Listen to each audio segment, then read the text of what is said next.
आज हम सबके लिए एक सार्थकता का दिवस है।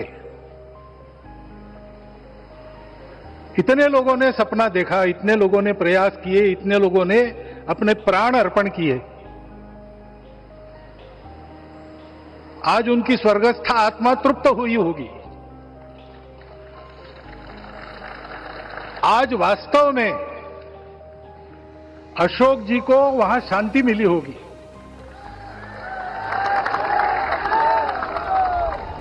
महंत रामचंद्र दास जी महाराज, श्रीमान दालमिया जी, कितने संत, कितने गृहस्थ, कितने विद्यार्थी, उन्होंने अपना प्राणार्पण किया, अपना पसीना बहाया। जो पीछे रहे वो भी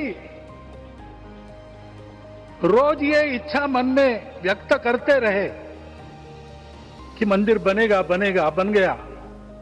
और आज उस मंदिर निर्माण की शास्त्रीय प्रक्रिया पूर्ण हो गई,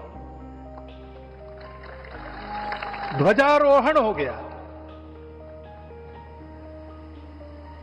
राम राज्य का ध्वज जो कभी अयोध्या में फहराता था और संपूर्ण विश्व में अपने आलोक से सुख शांति प्रदान करता था, वो ध्वज आज फिर से नीचे से ऊपर चढ़ता हुआ और अपने शिखर पर विराजमान होता हुआ हमने अपनी आंखों से देखा है, इसी देह में देखा है। ध्वज प्रतीक होता है। इतना ऊंचा ध्वज चढ़ाना कितना समय लगा आप जानते हैं? मंदिर बनने में भी समय लगा। 500 साल छोड़े तो भी 30 साल तो लगे ही। उस मंदिर के रूप में हमने कुछ तत्वों को ऊपर पहुंचाया है।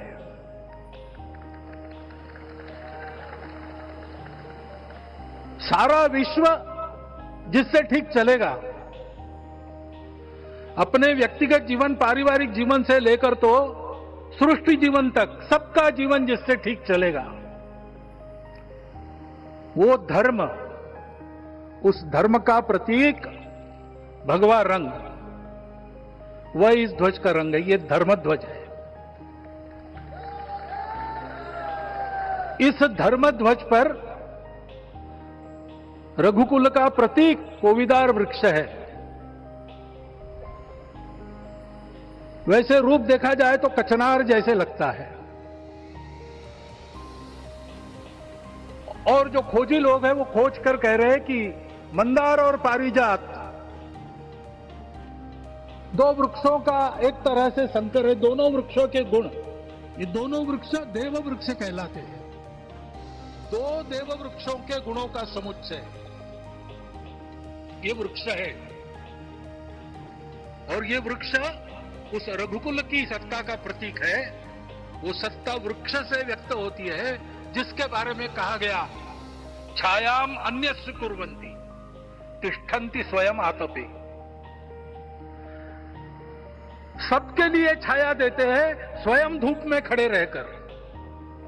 फलान्यपि परार्थाय, फल स्वयं उगाते हैं, दूसरों के लिए बांट देते हैं। वृक्षा सत्पुरुषा इव, वृक्ष सत्पुरुष होते हैं। और कचनार के गुण औषधि भी है। कचनार के वृक्ष का अन्न में भी उपयोग है। सब प्रकार से उपयोगी इस वृक्ष का प्रतीक हमने लगाया है। धर्म जीवन ऐसा जीवन होता है। और ये जीवन जीना है, उस जीवन की प्रतिष्ठा करनी है, इस जीवन का झंडा शिखर तक पहुंचाना है।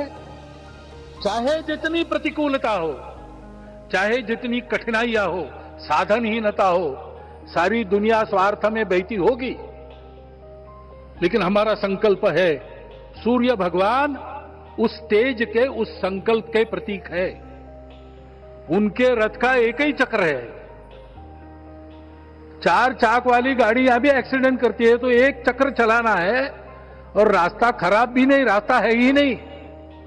अधांतर में चलो रथस्य एकम चक्रम, रथ चलाने के लिए 7-7 घोड़े, उनको नियंत्रण करने के लिए सांपों के लगाम है, और रास्ता नहीं है, और सारथी जो है उसके पैर नहीं है। ऐसी गाड़ी चल सकती है क्या? कंप्यूटर में डाटा डालेंगे, कहेंगे नहीं चलेगी।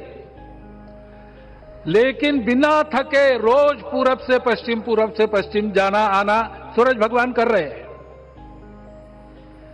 क्योंकि कार्य की सिद्धि स्वत्व के भरोसे होती है। हिंदू समाज ने लगातार 500 साल और बाद के दीर्घ आंदोलन में अपने इस स्वत्व को सिद्ध किया, और रामलला आ गए, मंदिर बन गया। यही बात सत्य पर आधारित धर्म, सत्य जो प्रतिनिधित्व होता है ओंकार से, वो सारी दुनिया को देने वाला भारत हमको खड़ा करना है। हमारे इस संकल्प का प्रतीक यह राम मंदिर, उसकी प्रक्रिया आज हमने पूरी कर ली है। यह धर्म, यह ज्ञान, यह छाया, यह सुफल संपूर्ण दुनिया में बांटने वाला भारतवर्ष खड़ा करने का काम अपना शुरू हो गया है। उसको, इस प्रतीक को देखकर, हिम्मत रखकर, उसी प्रकार सतत प्रयास करते हुए सब प्रकार की विपरीतताओं में भी हम सबको मिलके करना पड़ेगा। आज ये हमारे कृतार्थता का दिवस है, और आज हमारे संकल्प की पुनरावृत्ति का ये दिवस है। वो संकल्प हमको हमारे पूर्वजों ने दिया है। एतद् देश प्रसूतस्य सकाशाद अग्र जन्मनात्। इस देश के जन्मे हुए अग्र जन्मना है, सबसे प्राचीन है, इसलिए बड़े भाई है। वो ऐसा जीवन जिए कि स्वम स्वम चरित्रम शिक्षेरन पृथिव्याम सर्वमानवा। पृथ्वी के सर्व मानव अपने अपने चरित्र की शिक्षा, जीवन की विद्या भारतवासियों से सीखे। ऐसे भारतवासियों का परम वैभव संपन्न, सर्वशक्ति संपन्न और सबके लिए खुशी बांटने वाला, शांति बांटने वाला, सबको विकास के सुफल देने वाला भारतवर्ष खड़ा करना है। ये विश्व की अपेक्षा है, हमारा कर्तव्य है। मंदिर में श्री रामलला विराजमान है, उनका नाम ले और इस कार्य की गति हम बढ़ाए। इतना एक विषय आपके सामने रखता हूं। जैसा सपना देखा था उन लोगों ने, रामदास स्वामी ने कहा था, स्वप्नी जे देखिले रात्रि ते ते तैसे ची हो तसे। ऐसा सपना उन्होंने देखा था, बिल्कुल वैसा। और मैं कहूं कि उन्होंने जो सपना देखा था उससे भी अधिक भव्य और अधिक सुंदर ये मंदिर बन गया है। हमारे हृदय में वो निश्चय का सृजन करे, तपस का सृजन करे, ये शुभकामना मैं आप सबको देता हूं और मेरे शब्दों को विराम देता हूं।